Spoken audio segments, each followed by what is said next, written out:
உன் வாழ்வில் சில பிரச்சனைகள் சரியாகும் என்று உன்னுடைய மனம் அவ்வப்போது ஏதோ அசிரிரி போல சொல்லிக்கொண்டே இருக்கிறதல்லவா?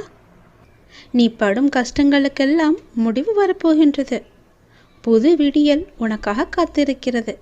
அந்த புது விடியலில் உனக்கு புது மகிழ்ச்சியையும் நான் கொடுக்கப் போகின்றேன். துன்பம் என்கின்ற சிப்பிக்குள் தானே முத்து என்கின்ற இன்பம் பிறக்கும். அதுபோலதான் உனக்கு வந்த துன்பத்திலிருந்து உனக்கு ஒரு இன்பம் பிறக்கப் போகிறது. அந்த துன்பம் முடியும் தருவாயில் இருக்கின்றதல்லவா? அதற்கு பிறகு இன்பம் உன்னை நோக்கி வந்து கொண்டே இருக்கும். அந்த துன்பத்தை நீ முடித்து விட்டாய். அதன் சிறு பகுதியை அனுபவித்து கொண்டிருக்கிறாய். அதுவும் நாளையே முடிந்து போகும். உன்னுடைய வாழ்வின் எதிர்காலம்தான் கனவு மாளிகை அல்லவா? அந்த கனவை மனக்கோட்டையில் நிறுத்தி என்னுடைய பெயரை சொல்லி ஒரு வேண்டுதல் இப்போது பலிக்கப் போகிறது. அவசரப்பட்டு நீ தொலைத்து விடாதே. பிறகு நீதான் வருத்தமடைவாய். அவசரப்பட்டு இதை கேட்காமல் போனால் உனக்குத்தான் நஷ்டம். நாம் பிறரை எந்த அளவுக்கு மதிக்கின்றோமோ அதே அளவு நமக்கு உரிய மரியாதை பிறரிடம் இருந்து தானாகவே கிடைக்கின்றது. நல்லவர்கள் தம்மை உலகிற்கு ஏற்றபடி மாற்றிக்கொள்கின்றார்கள். ஒரு சிலர் இந்த உலகத்தை மாற்ற நினைத்து தன்னுடைய மன நிம்மதி இழக்கின்றார்கள். உபயோகமற்ற எண்ணங்களை அகற்றி நாம் நினைப்பது நடக்கும் என்ற உறுதியான எண்ணத்தை மனதில் நிரப்பினால் நமக்கு நிச்சயம் மகிழ்ச்சி கிடைக்கும். நினைப்பதை என்னிடம் நீங்கள் சொல்லுங்கள். என்னிடம் சொல்வதை நீங்கள் செய்யுங்கள். மகிழ்ச்சி தானாகவே உருவாகும். முதலில் நல்ல மனிதராக வாழ பழகு. ஊக்கத்துடன் உழைத்துக்கொள். பொன், பொருள், புகழ், செல்வம் எல்லாம் உங்களை தேடி தானாக வந்து சேரும். இறைவனானவன் யாரையும் வீணாக படைக்கவில்லை. ஒவ்வொருவருக்கும் ஒவ்வொரு ஆற்றல் வைத்து படைத்திருக்கின்றார். உணர்ந்தவர் வாழ்வில் பிரகாசமாக இருக்கிறார். உணராதவரோ வாழ்க்கையை வீணெடுத்து விடுகின்றனர். நீங்கள் வெற்றியாளராக விரும்பினால் யாரும் உங்களை நம்பாத தருணத்தில் நீங்கள் உங்களை நம்ப வேண்டும். வாழ்க்கை முழுவதும் நிம்மதியை தேடி அலைவதிலேயே நிம்மதியை இழக்கின்றான் மனிதன். அதை நீங்கள் புரிந்து கொள்ளுங்கள். உடல் நோய் வந்தால் மருந்தால் குணப்படுத்தி விடலாம். மனநோய் வர அனுமதிக்கவே கூடாது. அது மிகவுமே கொடூரமானது. கவலை, துன்பம், வெறுப்பால் மனம் வாடா வழிவிட்டால் வாழ்க்கையே வீணாகிவிடும். சோகங்களுக்கு, சோக சூழல்களுக்கு தரப்படும் பெரும் மகிழ்ச்சியும் முக்கியத்துவமும் மகிழ்ச்சியான சூழலுக்கும் தரப்படுவது இல்லை. இரண்டுமே நிலை இல்லாதது என்பதை மட்டும் நினைவில் நிறுத்திக்கொள். தேவைக்காக பொய்யாக பழகும் உலகில் வாழ்ந்து கொண்டிருக்கின்றோம் நாம். மெய்யான உண்மையான மனிதர்களும் இதற்காகத்தான் இருக்க செய்கிறார்கள். நாம் தான் அவர்களை அறிந்து கொண்டு விலக்கி வைக்க வேண்டும். சில துன்பங்களை வெளியே சொல்லாதே. ஒரு கட்டத்தில் நீங்கள் அதிலிருந்து மீண்டு விடுவீர்கள். ஆனால் அவர்கள் நினைவு படுத்திக் கொண்டே இருப்பார்கள். அமைதி, பொறுமையுடன் எல்லாவற்றையுமே கடக்க வேண்டும். அவர்கள் உன்னை விட்டு விலகாத வரை நீ அவர்களை விட்டு விலகிவிடு. அதுதான் உனக்கும் நல்லது, உன்னுடைய வேண்டுதலுக்கும் நல்லது, உன்னுடைய வாழ்க்கைக்கும் நல்லது. நீ எனக்கு வைத்த ஒருபோதும் யாரிடமும் உன்னை பற்றி நீ விளக்கம் கேட்காதே. ஏனென்றால் உங்களை நேசிக்கும் ஒருவருக்கு அது தேவைப்படுவதில்லை. உங்களை வெறுக்கும் ஒருவர் அதை நம்ப போவதும் கிடையாது. அன்பு மகனே, நீ என்று என்னை தேடி என் அருகில் வந்தாயோ அன்றே நீ வாழ்க்கையில் ஜெயித்து விட்டாய். உன்னுடைய பல வேண்டுதல்களில் ஒரு வேண்டுதலை இன்னும் சற்று நாட்களில் உனக்கு நிறைவேற்றி தரப்போகின்றேன். அந்த முதல் வேண்டுதல் பலிக்கப் போகின்றது. நிச்சயம் நடக்கும். அவசரப்படாமல் பொறுமையாக இரு. நஷ்டம் ஏற்படாத வண்ணம் நான் அதை பார்த்து சரி செய்து உன் கைகளில் ஒப்படைக்கின்றேன். உன்னுடைய காரியங்கள் அனைத்தும் வெற்றி பெறும். உன் துயரங்கள், உன்னுடைய வியாதிகள், உன் கடன் சுமைகள் அனைத்தும் உன்னை விட்டு விலகப் போகின்றது. கூடிய விரைவில் நீ விரும்பும் எண்ணங்கள் நிறைவேறப் போகிறது. செல்வம் பெருகப் போகிறது. உனது வளர்ச்சியையும் நீ மகிழ்ச்சியாக இருப்பதையும் பார்ப்பதற்கு நான் உன்னோடு உன் வீட்டிற்கே வரப்போகின்றேன். துயரங்களின் தாக்கத்தை தாங்க முடியவில்லை என்று புலம்பிக் கொண்டிருக்கின்றாய். உன் பாரதத்தின் பெரும் பகுதியை நான் சுமந்து கொண்டிருக்கின்றேன். உன்னை நான் எந்த நேரத்திலுமே கைவிட எண்ணியதே கிடையாது. உனக்காக நிழலாக, என்றும் உனக்காக நீ செல்லும் இடமெல்லாம் ஏதாவது ஒரு ரூபத்தில் நான் உன்னை துணையாக வந்து காப்பாற்றிக் கொண்டே இருக்கின்றேன். மனதையும் வாக்கையும் செயலையும் ஒருமுகப்படுத்தி நேர்மையாகவும் முள்ள பூர்வமாகவும் நீ செயல்படுத்த பழகிக்கொள். அவ்வாறு நீ உன் வாழ்வில் செயல்பட துவங்கினால் உன்னுடைய துக்கங்கள் அனைத்துமே ஒரு முடிவுக்கு வந்துவிடும். அனைத்து துன்பங்களும் விலகிவிடும். உன் வாழ்க்கையில் என்ன நடந்தாலும் உனது நன்மைக்காக மட்டுமே நான் நடத்துகிறேன் என்பதை நீ நம்பு. என் குழந்தையாக நீ எதற்கும் எப்போதும் யாருக்காகவும் நீ பயப்பட வேண்டாம். எல்லாமே நீ விரும்பியது போலவே நல்லதாகவே நடக்கும். இது உன் அம்மாவாக, அப்பாவாக, உன் குருவாக என்னுடைய சத்திய வாக்கு. இது எல்லா மங்களங்களும் உனக்கு விளையப் போகின்றது. எந்த ஒரு சூழ்நிலையிலும் நீ கவலை மட்டும் நீ படக்கூடாது. எதிர்மறை எண்ணத்தை உன் மனதிற்குள்ளே கொண்டு வரக்கூடாது. எப்போதும் நீயும் உன் வீடும் நேர்மறையாகவே எப்பொழுதும் சூழ்ந்து இருக்கட்டும். நேர்மறையை மட்டுமே உனக்குள்ளும் உன் வீட்டிற்குள்ளும் கொண்டு வா. தன்னை நாடி வருபவர்களிடம் எந்த வித்தியாசங்களையும் நான் ஏற்ற இறக்கங்களையும் நான் பார்க்க மாட்டேன். தன் சன்னதியை அடைந்து கண்மூடி நம்பிக்கையுடன் பிரார்த்தனை செய்பவர்கள் மேல் தன்னுடைய பேரருளை நான் வியாபிக்க செய்கின்றேன். இன்றைய தினம் என்னுடைய பேரருளை நீ பெற்று வாழ்வாங்கு வாழப்போகின்றாய். சந்தோஷங்கள் பொங்க நான் உன்னை ஆசீர்வதிக்கின்றேன். என்னை சரணாகதி அடைந்தவர்கள் துன்பத்தில் விழும் தருவாயில் கூட அவரது கை கொடுத்து நான் தூக்கி விடுகிறேன். கைபிடித்து எழுந்து என்னிடம் வந்து விட்டால் போதும், நான் அவர்களை பார்த்து கொள்வேன். நிச்சயம் உன்னுடைய எதிர்காலம் மிக சிறப்பானதாக மாற்றித்தர நான் உனக்கு சத்திய வாக்கு தருகிறேன். கடந்த காலத்தை நீ கடந்து வந்தால்தான் எதிர்காலம் உனக்கு கைகூடி வரும். நடந்து முடிந்தது அனைத்துமே பாடம். அதை மீண்டும் மீண்டும் நினைத்து கொண்டிருந்தால் கண் முன் இருக்கும் வாய்ப்பும் கண்ணுக்கு தெரியாது போய்விடும். நல்ல திசை, உனக்கு நல்லதே நடக்கும். இந்த அப்பன் எப்போதுமே உனக்காக மட்டுமே இருக்கின்றேன். உன் நல்லதுக்காகவே நான் வாழ்ந்து கொண்டிருக்கின்றேன். உனக்கு நல்லது செய்யவே உனக்கு துணை புரிந்து கொண்டிருக்கிறேன். எல்லாவற்றிலும் நீ ஜெயிக்க என்னுடைய ஆசிகளையும் எப்போதும் நான் உனக்கு வழங்கி கொண்டே இருப்பேன். நல்லது நடக்கும். இந்த நொடி உன் மனதில் என்ன நினைத்து கொண்டிருக்கின்றாய்? ஒரு முக்கியமான விஷயத்தை பற்றி நீ நினைத்து கொண்டிருக்கின்றாயா? அதை பற்றிய கவலை உன்னை ஆட்கொண்டு இருக்கின்றதா? கவலையே படாதே, அதை நான் நிறைவேற்றி வைக்கின்றேன். உனக்கு எது தேவையோ அதை நானே நிறைவேற்றி வைக்கின்றேன். உன் மனநிலையை நீ மாற்றிக்கொள். உன் வீட்டில் நான் இருக்கிறேன் என்பதை நீ நம்பு. உன்னுடன் நான் இருக்கின்றேன் என்பதை நீ திடமாக நம்பு. என் மீதான நம்பிக்கையை இன்னும் நீ அதிகப்படுத்திக்கொள். இதோடு நீ நினைப்பது நிச்சயம் நடக்கும். அனைத்தையும் என்னிடம் சமர்ப்பித்துவிட்டு நீ மௌனமாக நிம்மதியாக இரு. நிதானமாக இருக்க கற்றுக்கொள். உன் வேண்டுதலை நான் நிறைவேற்றி காமிக்கின்றேன். ஏனென்றால் உனக்கான நல்ல நேரம் துவங்கிவிட்டது. இனி உன் வாழ்வில் சந்தோஷம் மட்டுமே இருக்கப் போகின்றது. உன்னுடைய வாழ்க்கையானது ஒளிமயமாக மாறப்போகின்றது. நீ என்னிடம் கேட்டது கிடைக்கும் நேரம் இது. நீ என்னை பற்றி நினைத்து கொண்டிருக்கும் வேளையில் நீ நினைத்ததை நான் நிறைவேற்றி தரப்போகிறேன். இந்த அப்பா உனக்கு ஆசி வழங்க போகிறேன். நீ எதிர்பார்த்தது போலவே விரைவாகவே ஒரு நல்ல செய்தி உன்னை தேடி வரப்போகிறது. நீ இழந்ததையெல்லாம் மீண்டும் பெறப்போகின்றாய். எதற்கும் நீ கலங்க வேண்டிய அவசியம் இனி இருக்கவே இருக்காது. என் உதவி வேண்டி நீ எப்போது என்னை நாடி வந்தாயோ அடுத்த நிமிடமே உனக்கு என் உதவியை நான் செய்ய ஆரம்பித்து விட்டேன். நம்முடைய கர்மாவை நாம் தான் உருவாக்குகிறோம். அதை நீ முதலில் புரிந்து கொள். அதாவது நம்முடைய எண்ணங்களால், நாம் பேசுகின்ற சொற்களால், நாம் செய்கின்ற செயல்களால். அதனால் எப்போதுமே நிதானத்தை மட்டும் நீ கடைபிடித்து வா. பேசும்போது நிதானமாக பேசு. பேசும்போது ஒரு முறைக்கு பல முறை யோசித்த பிறகு பேசு. நீ செய்கின்ற செயல்கள் இது சரியா, தவறா, நல்லதா, கெட்டதா என ஆராய்ந்து பார். அதற்கு பிறகே அதை செயல்பட நீ முயற்சி செய். நீ எப்பொழுதும் ஆனந்தமாகவே இருப்பாய். அற்புதங்களை நீ பெற்றுக்கொண்டே இருப்பாய். நீ என்று மனம் நொந்து கண்ணீர் விட ஆரம்பித்தாயோ அந்த நொடியே உனக்காக நான் உனக்குள்ளே இறங்கிவிட்டேன். இனி கவலையே இல்லை. என் குழந்தை தைரியமாக இருக்க வேண்டும். உனக்காக உன்னுடைய அப்பா நான் இருக்கும்போது இனி உன் கண்களிலிருந்து கண்ணீர் வரக்கூடாது. நான் உனக்கு செய்ய போகும் நல்லதுகளை, ஒன்றின் பின் ஒன்றாக வரும் நல்ல செய்திகளை கேட்டு நல்லதுகளை நினைத்து உன் கண்ணிலிருந்து ஆனந்த கண்ணீர் மட்டுமே வர வேண்டும். அதை நான் பார்த்து சந்தோஷம் அடைய வேண்டும். இல்லை என்று கேட்பவன் பிச்சைக்காரனாகின்றான். இருந்தும் தர மறுப்பவன் பிச்சைக்கு காரணமாகின்றான். அதனால் நீ பிச்சைக்கு காரணமாக இருக்காதே. இல்லை என்று தேடி வருபவர் உன்னிடம் இருக்கும் என்ற எண்ணத்தில் தானே வருகிறார். அப்படியென்றால் கடவுளிடம்தானே எல்லாம் இருக்கும்.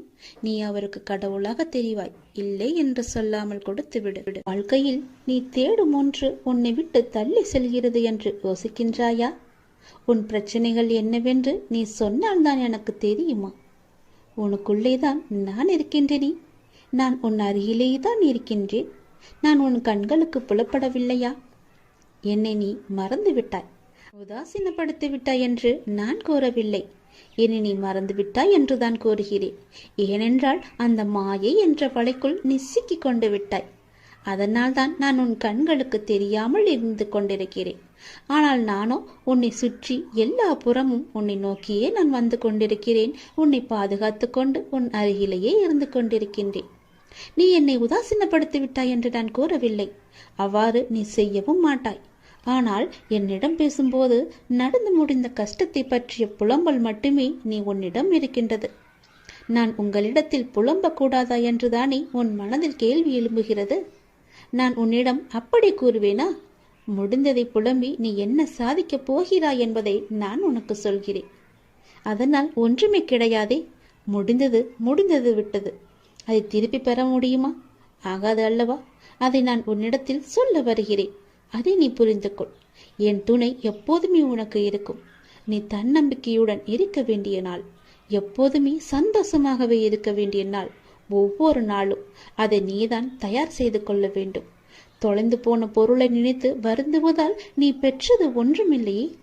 அர்த்தமற்ற புலம்பலால் மன அமைதியையும் நிம்மதியை மட்டும்தானே நீ இழந்து கொண்டிருக்கின்றாய். அதற்கு நீ அடுத்து என்ன செய்ய வேண்டும்? எனக்கு வழிகாட்டுங்கள். என் விழிப்புடன் தன்னம்பிக்கையுடன் தான் என்னிடத்தில் வர வேண்டும் என்று நான் சொல்கிறேன். அதை நீ புரிந்து கொள். புலம்பிக் கொண்டே இருப்பதால் உன்னுடைய பிரச்சனை எல்லாம் சரியாகுமா என்றால் கிடையாது. அதற்கான தீர்வை தேடி நீ போக வேண்டும். எது செய்தால் அது நல்லபடியாக முடியும் என்று நீ கிடைக்க வேண்டும், தேட வேண்டும். நிதானமாக செயல்பட, அவசரப்படாதே. ஒன்றும் ஆகப் போவது கிடையாது. நிதானமாக யோசித்து அதற்கான தீர்வை நீ தேடிக்கொள். முடியாவிட்டால் என்னிடம் என் உதவியை தேடி வா. நிச்சயம் நான் உனக்கு உதவி புரிகின்றேன். நீ மறந்து விட்டதால் தான் இந்த பிரச்சனைகள் எல்லாம் உன் கண்ணுகளுக்கு தெரிகின்றன. நீ என்னை ஒரு நொடி நினைத்தால், என் பெயரை சொல்லி கூப்பிட்டால் அந்த பிரச்சனை எல்லாம் காணாமல் போய்விடும். நீ நினைத்ததை விட அதிகமாகவே ஜெயிப்பாய். அதனால் நீ எதற்கும் பயப்படாதே, கலங்காதே. வெற்றி என்ற தீபம் உன் அருகிலேயே எப்போதும் எரிந்து கொண்டிருக்கின்றது. நீ விழும்போதெல்லாம் நான் உன்னை தாங்கி பிடிக்க, நீ மனம் உடையும் போதெல்லாம் தட்டி கொடுக்க உன் அருகிலேயே, உன் பக்கத்திலேயே உன்னுடைய அப்பா நான் இருந்து கொண்டிருக்கிறேன் என்பதை நீ மறந்து விடாதே. உனக்கு நல்லது நடந்து கொண்டே இருக்கும். என் நாமத்தை சொல். துன்பம் வரும்போது மட்டும்தான் நீ என்னை நினைக்க வேண்டும் என்று கிடையாது. எப்போதெல்லாம் உனக்கு நேரம் கிடைக்கின்றதோ அப்போது எல்லாம் என்னை மறக்காமல் என்னை கூப்பிடு. உன்னுடைய சந்தோஷத்திலும் நான் பங்கெடுத்துக் கொள்கிறேன். துன்பத்தை மட்டுமே நீ எனக்கு கொடுக்காதே, சந்தோஷத்தையும் நீ எனக்காக வைத்திரு. துன்பத்தை நான் உனக்கு கொடுக்க மாட்டேன். நீதான் அதை தேடி தேடி சென்று அதை வாங்கி கொண்டிருக்கின்றாய். அதனால் நடந்து முடிந்ததை பற்றி நினைக்காமல் இனி நடக்கப் போவது எப்படி சரியாக நடக்க வேண்டும் என்பதற்கான தீர்மானத்தை நீ எடுத்துக்கொள். நிச்சயம் அது நன்மையாக முடிக்கும்படி நான் உனக்கு அமைத்து தருகிறேன்.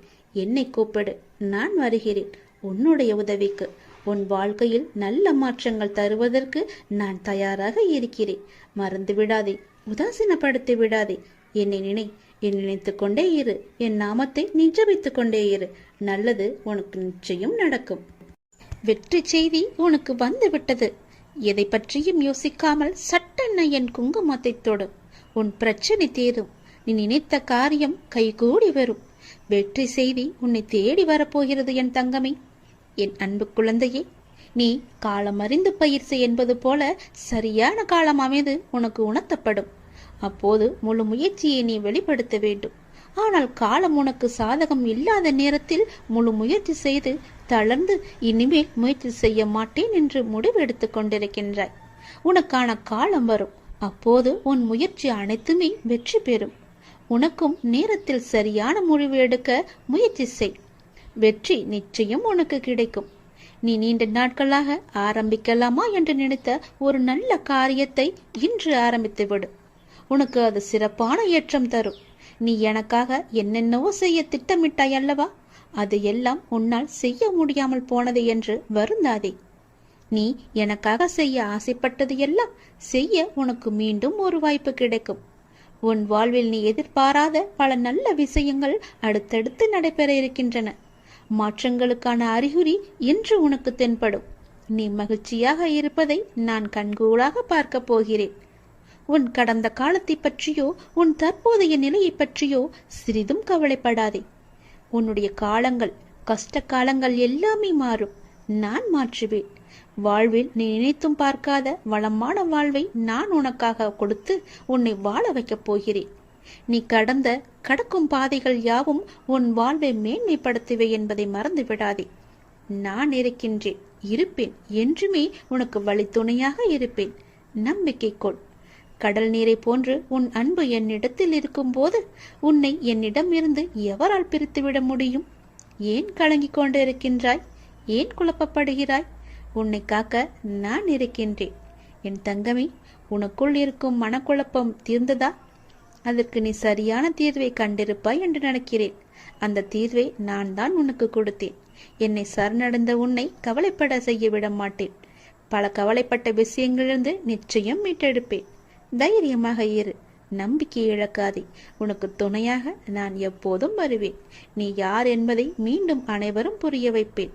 சின்ன சின்ன குழப்பங்கள் வரும், ஆனாலும் உன்னை நான் மீட்டு நீ செல்ல வேண்டிய சரியான வழியில் உன்னை செல்ல நான் துணை செய்வேன். எப்பொழுதும் என்ன நாமத்தை நீ உச்சரித்துக் கொண்டு இரு. எல்லாம் சரியாகும். அது தானாகவே சரியாகும். கவலைப்படாதே. வெற்றி செய்தி உனக்கு வந்து விட்டது. நிச்சயம் உனக்கு நன்மைகள் பல நடக்கப் போகிறது. உன்னுடைய காண முடியாத பிரச்சனைகள் எல்லாம் தீர்ந்து ஓடப் போகிறது. ஒருவரை பற்றி நமக்கு ஏற்படும் நல்ல சிந்தனையோ கெட்ட சிந்தனையோ அவரை தீர்மானிப்பதில்லை, நம்மையே தீர்மானிக்கின்றன. எனவே வாழ்க்கையில் வெற்றி பெற விரும்புகிறவர் என்றும் எப்போதும் எல்லா நேர்மறையான சிந்தனையையே நாம் வளர்த்து கொள்ள வேண்டும். அப்படி இருந்தால் நமக்கு எதிர்ப்புறம் இருப்பவரும் வளர்வார், நாமும் வளர்ந்து எல்லோரும் போல நன்றாகவே இருப்போம். நிம்மதி நம்முடன் எப்போதுமே நிலைத்திருக்கும். குழந்தையே, ஒருவர் வியாபாரம் செய்ய முடிவெடுத்து தன்னுடைய குருவை நோக்கி சென்றார். செய்யலாமா வேண்டாமா என்று தீர்மானிப்பதற்காக அவரிடம் கேட்பதற்காக சென்றார். தம்முடைய ஊருக்கு வந்த சன்னியாசி ஒருவரை சென்று சந்தித்து தனது நிலைமையை சொல்லி புலம்பினான் ஒரு வியாபாரி. நீ வியாபாரம் செய்ய வேண்டும் என்று முடிவு செய்தது தவறல்ல, என்ன வியாபாரம் செய்ய வேண்டும் என்று முடிவு செய்ததுதான் தவறு. மக்களுக்கு எது அன்றாடம் தேவைப்படுகிறதோ, எது வாங்க தீர்ந்து போகின்றதோ அதை நீ வியாபாரம் செய். உன் பிரச்சனை முடிவுக்கு வரும். நான் வடக்கே யாத்திரை செல்கின்றேன். 2 மாதங்களில் திரும்ப வருவேன். அப்போது வந்து என்னை மீண்டும் பார் என்று ஆசி கூறிவிட்டு சென்று விட்டார். இவனுக்கு அப்போதுதான் உண்மை புரிந்தது. மக்களின் தேவையை அறிந்து கொள்ளாமல் நமக்கு சுலபமாக இருக்கிறது என்று நாம் முடிவு செய்து இத்தனை நாள் வியாபாரம் செய்து வந்தோம். அதனால் தான் தோல்வியும் ஏற்பட்டது என்று உணர்ந்து கொண்டான். தொடர்ந்து தனது மனைவி மற்றும் நலம் விரும்பிகளுடன் ஆலோசித்து அந்த ஊரில் ஒரு காய்கறி கடையை திறந்தான். பக்கத்து ஊர்களுக்கு சென்று காய்கனி வகைகளை வாங்கி வந்து தனது கடையில் நியாயமான விலைக்கு விற்றான். இதைத் தொடர்ந்து வியாபாரம் சூடு பிடிக்க ஆரம்பித்தது. அவனுக்கு வாடிக்கையாளர்களோ பெருகினர். துறவியின் வாக்கு பழித்ததை எண்ணி அவன் மகிழ்ச்சி அடைந்தான்.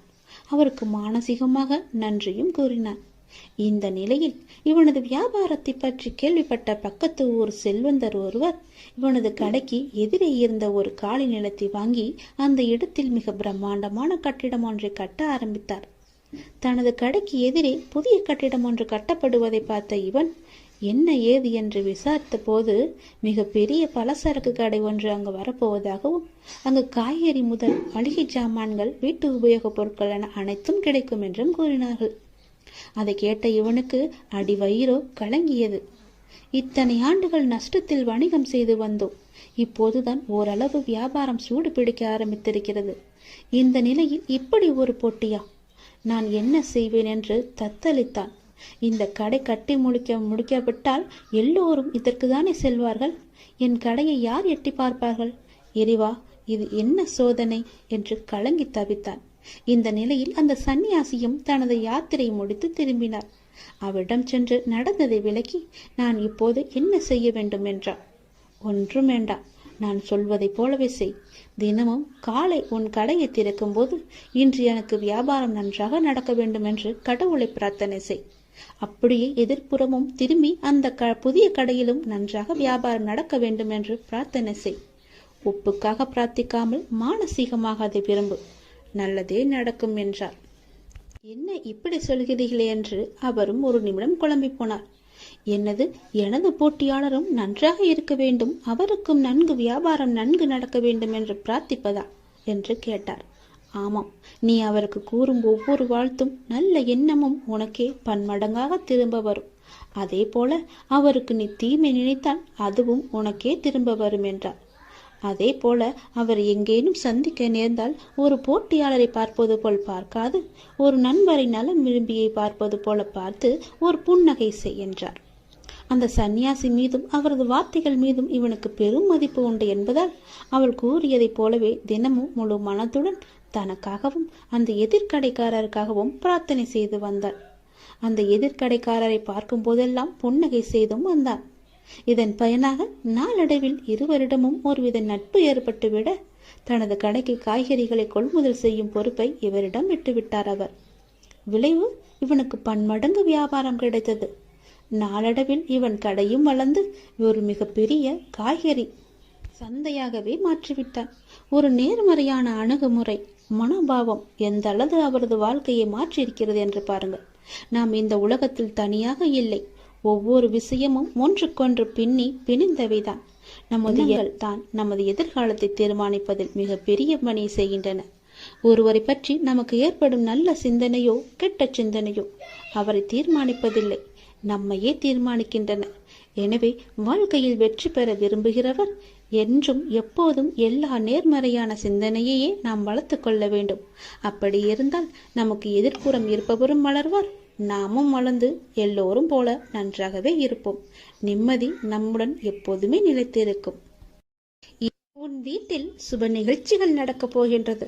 உன்னுடைய துன்பங்கள் எல்லாம் நீங்க போகின்றது. நீ நீண்ட நாட்களாக விரும்பிய காரியம் ஒன்று இந்த மாதத்திற்குள் உனக்கு நடந்தே தீரும்.